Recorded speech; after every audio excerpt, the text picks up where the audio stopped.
Welcome back to this week's episode of the Seatown Podcast, where Seattle business owners, entrepreneurs, and community leaders share their stories with us. I'm your host, Christian Harris. As an owner of indie real estate brokerage here in Seattle, I'm naturally interested in getting to know other local small business owners and organizations to help cultivate a flourishing culture for the businesses that play such a large part in shaping the flavor and character of the neighborhoods that we love so much. So join me as we talk with these fascinating people and explore their stories and why they started their businesses, run a nonprofit, or otherwise are making an impact in the Seattle area. Today I'm joined by Jill Bruyere, the owner of Fitness Revolution in the West Seattle Alaska Junction. Thanks for joining me today, Jill. Appreciate your time. You're welcome. Glad to be here. So, looking over, kind of your bio and stuff, looks like you've, played competitive soccer. You've been pretty involved in fitness for a long time before taking the leap and opening your own business. Can you tell us a little bit about your background and why you decided to open up your own fitness place? Well, I grew up with 3 older siblings who are all brothers. Mm-hmm. So just that alone, I guess, it made me tough. Sure. But just nice, I guess, having, I guess you could say, so many like mentors and leaders in your life, being the youngest and playing sports where you get a lot of that leadership and working hard kind of mentality. Sure. So there came my passion of I realized playing soccer, that I just felt so good, good stress relief. And after playing college ball in New Mexico, came back, my first job was personal training downtown for a private gym. Mm-hmm. And I've pretty much been doing that ever since. But after about 12, 13 years of working there, just starting having these thoughts in my head, maybe I could be doing this on my own, doing my own thing in my neighborhood. And I think a big part of that is just having that leap of faith and confidence of, sure, I can do that. Why not? And then here I am today, 7 years doing it on my own in West Seattle. Sure, that's awesome. What would you say kind of drove you to start your own business? I mean, obviously where you're at's a well-known, high-end, athletic club. Yeah, which was a great place to work, and I loved it. I think I just wanted more of the freedom where I could kind of do my own thing. As personal trainers, you kind of develop your own niche or your own specialty. And I wanted to be able to attract clients that would fit into that mold, as opposed to be working somewhere where you also were kind of told how and who to train. Sure. And it also was during the time where the economy was going down, and so some of the benefits of health insurance, 401k, and that was like going away. Mm-hmm. And then thinking, well, why not do this on my own if I'm kind of losing those benefits of that? So that was a huge reason for it too. Sure, makes sense. What do you love most about what you do in your business now? Just that you're helping people. I mean, I always think every morning when it's early or any time of day, when people leave, when they show up, they don't necessarily look forward to it. Uh-huh. But by the time people are leaving, they're smiling and laughing, and you're thinking, I'm probably the best part of people's day. Sure. And part of their health and their happiness. And so stress relief. Sure. No, for sure. That's always how I feel when I go to the gym or when I used to do CrossFit. Like, I hate getting there early in the morning. I've always felt great at the end of it, and glad I went. Yeah. With how you run your business and the types of workouts and training you do, what would you say is kind of your niche? How do you set yourself apart from the plethora of other fitness gyms in the area? Yeah, my biggest thing is like our motto is like get fit, have fun, is that we don't take it too seriously. And I mean that, like, feel good about showing up and getting in your workout, because people have crazy busy lives. Maybe you made it twice this week, 4 times another week. I'm a big believer in just pushing and pulling using your own body weight. Yeah. I don't have super heavy weights. You won't really find anything over 40-pound dumbbells. Okay. Because again, to make it more functional to our lifestyles and just to our bodies, like, let's use our own bodies very well. Sure. And I guess the nice thing about that is that I cater to people who might just be starting out or getting back into it, and they feel like my classes are doable, but also they're very fun. And even just myself as an instructor, just make it fun. And there's that population of people. Nothing against other programs that do more tracking and goal setting of how much weight that you're squatting or benching.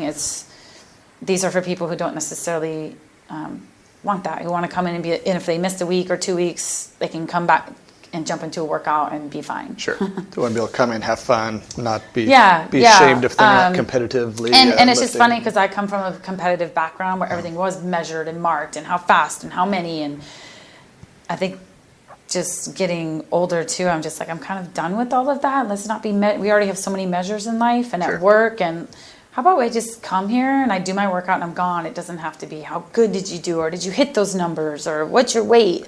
Sure. So that's crushing the other thing everyone too. else in the gym. Yeah.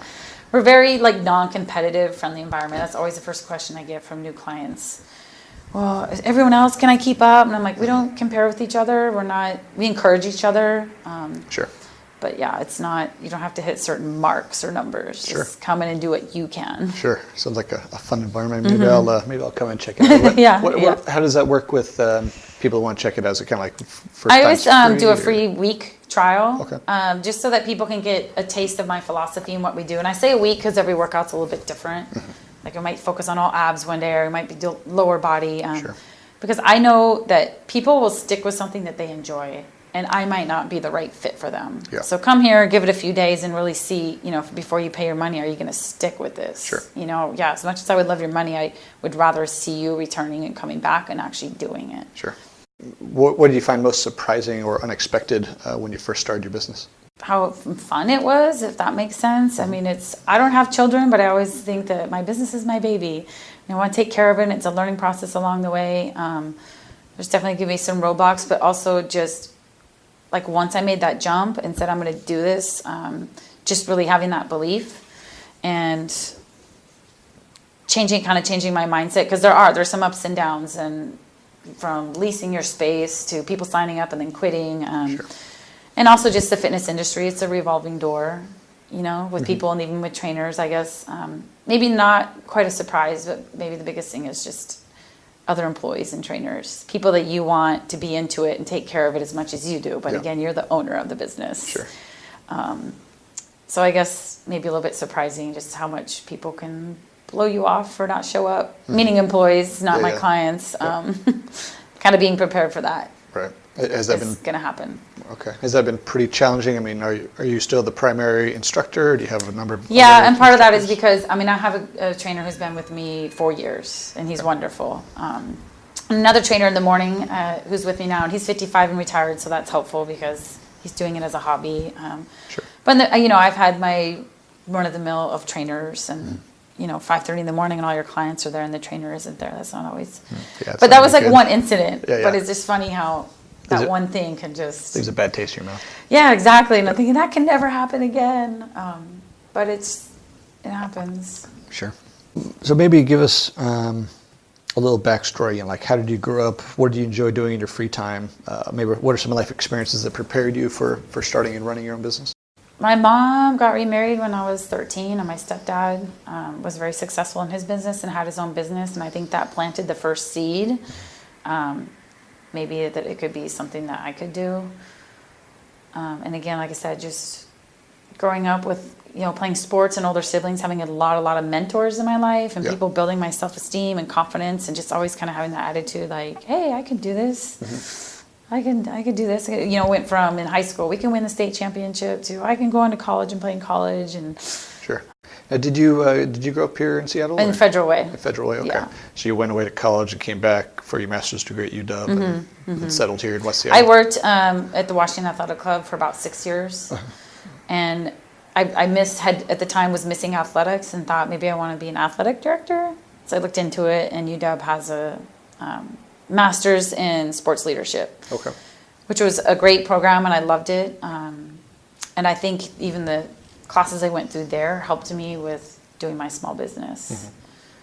And I also teach. That helped me. I teach a health class at the local community college, South Seattle, which does require a master's degree. So that's it opened that door for me too, which I never thought of. Sure, that's kind of a cool, I guess, different side of it. Yeah. What would you consider one of your greatest strengths to be?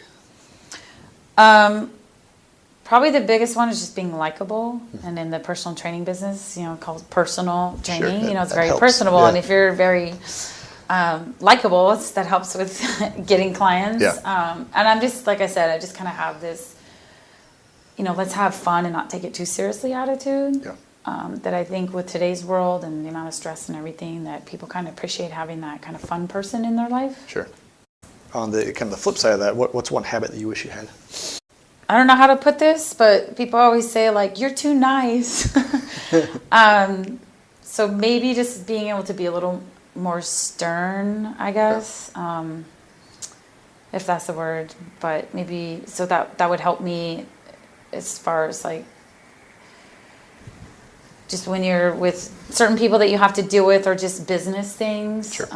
just being more stern and like fighting for yourself. And even when it comes to taxes and rent and your landlord, it's like, oh, you know, fighting for yourself and for your small business.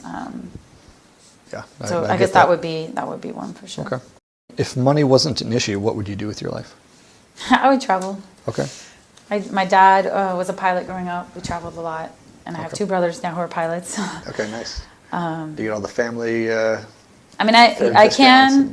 One of my brothers works for Emirates. Okay. And so I can get over to the Middle East on his benefits. Nice. And I have been. Yeah. I never had any aspirations of being a pilot or even a flight attendant, but I do love to fly and just explore. I mean, we have so many amazing places in this world, and cultures and people. And I just feel like, you know, when you get older, and even when you lie to rest, life is about like the experiences you had, maybe the places you've seen. So I would be traveling. Okay. What would have been the top places you've been, or top travel experiences? Well, it might be Costa Rica, but I haven't been there yet. I'm going in a week. Okay. That's my next trip. Nice. But I definitely liked Europe, and probably a lot of that was because of soccer. Like they're huge soccer fans, and they play just a much cleaner, better style of soccer. But I went there in high school actually with a soccer team, and just seeing how much they love the sport and rally around it, maybe kind of envious that it's kind of like NFL here in the United States. Sure. For them, it's a totally different culture for soccer there, yeah. So that was like Germany and Sweden. Really enjoyed those places. I haven't been to Central America or Italy. I mean, I should be go to France. That's my heritage. So the Women's Next World Cup is in France. So maybe in 2019, a nice next World excuse Cup, to get out there. Yeah, exactly. Okay. It's Saturday night. Well, you don't have kids, so you don't need a sitter. Yeah. So it's Saturday night. Where do you go? I love to either host like dinner parties and do games, or with friends at a friend's house. Go out to dinner for a nice meal. I love food. Sure. You're in the right city for it. Not much of a movie person, mostly because I'll fall asleep. Okay. But like later in December time of year, I live on Alki, like going out and going for walks, seeing all the beautiful like lights and water. If you're looking for like dancing or bar hopping, not that I don't like to go to bars, but if there's a good sports game on or dinner party with friends, that would be my first choices. Sure, I can relate. Yeah. Kind of go back to the business stuff. If you had to do over, what would you do differently? Probably right off the bat, hire trainers instead of me doing everything, and then kind of waiting and saying, "Oh, I'll build my funds and then hire a trainer," so that your clients can get used to it not just being you, and having other people to help you run things. Instead of that, I can do everything attitude, I'll do it all. Sure. I'll wear all the hats. Yeah. That's probably the biggest one. Sure. Yeah, that's always with all the interviews I do, it seems to be one of the most consistent challenges is kind of, you're starting out, the thing you have is time, but you don't have money. Yeah. Like, so if you had the money, you could hire those things out, but which comes first? Which I would say, you know what, if you have to get a loan or put it in a credit card, just do it up front. Yeah, for sure. What would you say is one lesson you learned from overcoming some of your business obstacles? Just be resilient. There's going to be ups and downs, and then once if something happens, like the trainer who didn't show up, just like try not to dwell on it. You know what? You can find someone else. There's somebody else who's great. I have 2 other trainers who are wonderful, so let's not focus on the negative. But just being resilient. It's just part of the process. Good times and bad times. Sure. And how long have you lived in West Seattle? I've lived in West Seattle about 10 years. Okay. Yeah. What do you love most about West Seattle?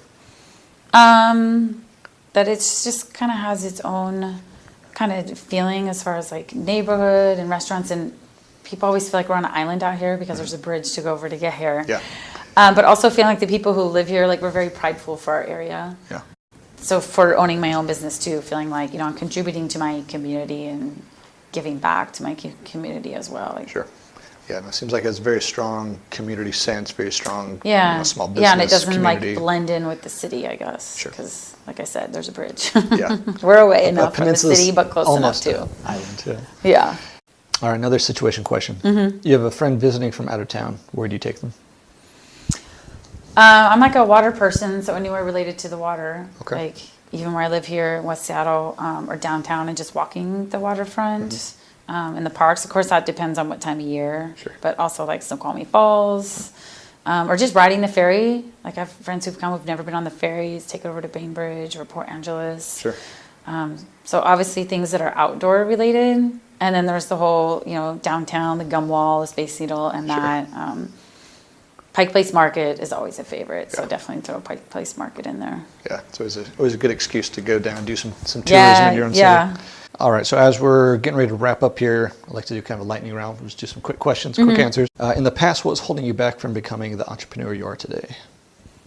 Just that fear of failure. Sure. Okay. What's the best advice you've ever received? Best advice. Just don't take things too seriously.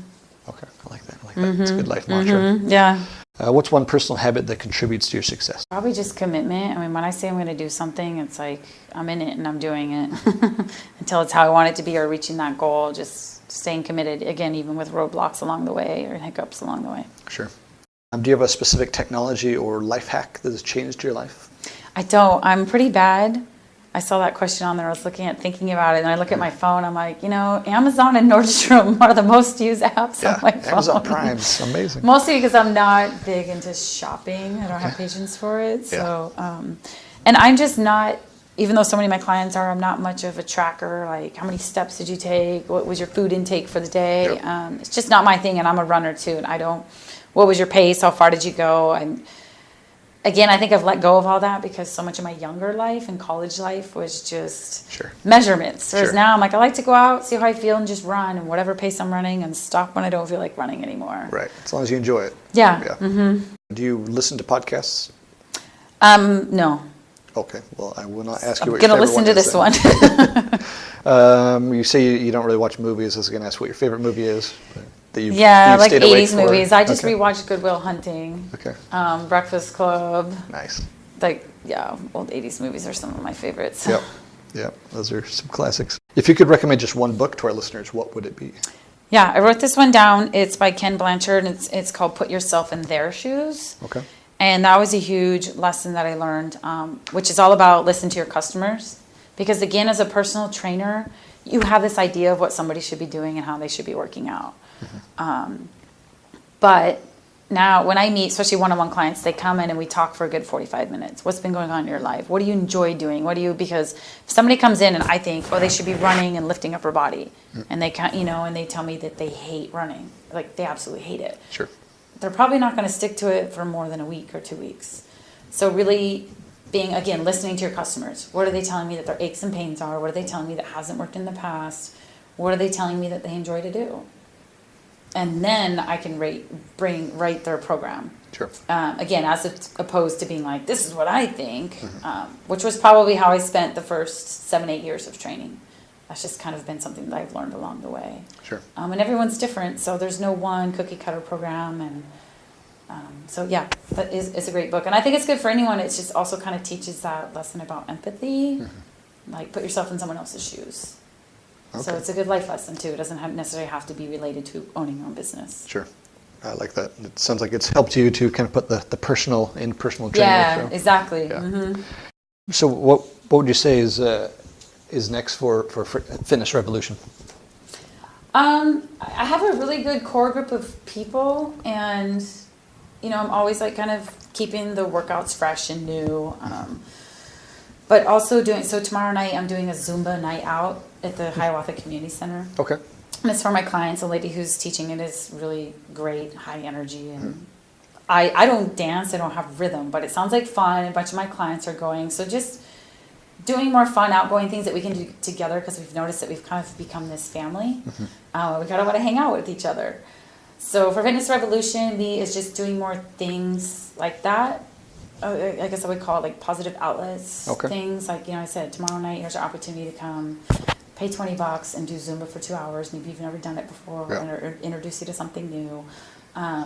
You've talked about doing like cooking classes, grocery shopping, we're going to a Fifth Avenue play, a bunch of us in February. So I guess more social things as a way for people to, again, we enjoy each other and we have fun, and people are missing that in their life. So if I can be the person to kind of organize those things, then that just, like with my business, just shows it's more than just you get your work on and you're in and you're out. Sure.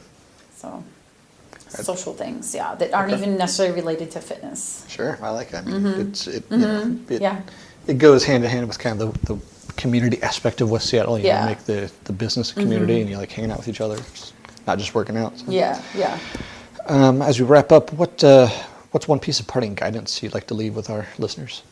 I guess I'll make it related to fitness and exercise, kind of what we've been talking about. But I feel like a lot of people just kind of wait, or I'll start here, I'll start then, or I'm waiting for this or that. It's just get started with something today, even if it's 20 minutes of walking.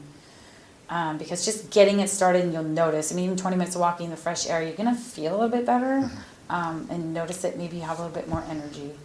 I feel like there's so many things out there, diets and programs, and people are like, which one do I do? How do I figure out what's the... Sure. Just get out and start doing something. And I know people are busy, and if you have a family, make it. I have a client who told me, like, we do these Friday night fun runs. And she goes out with her kids, and it's kind of a neighborhood thing. Oh, it's fun. Yeah, just, that, again, just falling in line more with my philosophy about it's not, just go out and do it as opposed to writing the correct recipe. Because just with people's lives and being so busy, you might not be able to follow that program 100%. And in my experience, when people miss a day or two, then all of a sudden it's like, I'm off this program, or I'm off this diet.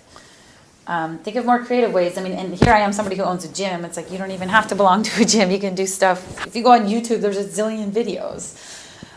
You can do 15 minutes of, a body weight workout. But if you're also looking for that social part and a gym and people, like, the nice thing too about belonging to a place is that you have that accountability. You meet other people. That's helpful too. But just whatever it is and been on your mind and thinking about, find something today and do it. Yeah. I like that. I think it's applicable to most of life, Just stop waiting for the perfect time, perfect plan. It's not going to happen. Just start something today. What's the best way for our listeners to find out more about your business or get connected? Mostly if you just go to the website, Fitness Revolution with Jill. Okay. There's my phone number's on there and address, but like I said, when I first get a call from somebody, I ask them to come in for a complimentary consultation. And that's where we sit down and write out their goals. But that's also where I learn about what they've done in the past, what has worked, what hasn't worked. Like, tell me everything. And this, again, goes back to, like, that book that I recommended is Let Your Customers Speak. Because also I don't want people to come in thinking, just going to tell me exactly what to do and how, down the road I can, but I want to hear from you first. Sure. And just, contact me and we'll meet and talk. And again, like I said, it might be that I recommend something else for you that's not even my program based on what you tell me. Sure. So if you also just want help with direction, I'm not a huge, close the sale. I mean, I know that's business, but like I said, being in the industry that I'm in, you want to close the sale on something that that works for that person. Otherwise, they're not going to stick to it. And then that's me not doing my job as a trainer. Yeah. So let's just meet and talk. Yeah, I like that. Yeah. Okay. Well, thanks for your time today, Jill. Of course. It's a pleasure sitting down with you and hear a little bit more about yourself and your back business. Yeah, thank you. And collaborate with other West Seattle businesses is nice too. Yeah, for sure. All right, thanks. That wraps up this week's episode of the C-Town Podcast. Make sure to check out our guest website, pay them a visit, and help spread the word about what they're doing. If you have any questions, know someone who should be a guest on here, or has a story worth sharing, email me at christianharris@ctown.com. That's sea-town.com. I would also be honored if you could go to iTunes and give us a review and a nice 5-star rating. We work hard to bring on great guests and provide exceptional content, and getting a review from you is one way to help the podcast rank well in iTunes so others can find and enjoy the show as well. You can also find out more about me, how my real estate brokerage and our unconventional approach can help you with your Seattle area real estate needs, or other projects I'm working on by visiting ctown.com. sea-town.com. Today's intro and outro music is courtesy of the Fascination Movement. You can find their albums in the iTunes store. The C-Town podcast creator and host is Christian Harris. You can listen to more episodes and find all our show notes on our website at ctownpodcast.com. That's sea-townpodcast.com. Thank you so much for listening. We'll see you in a week for our next episode. This has been a Seatown Media production.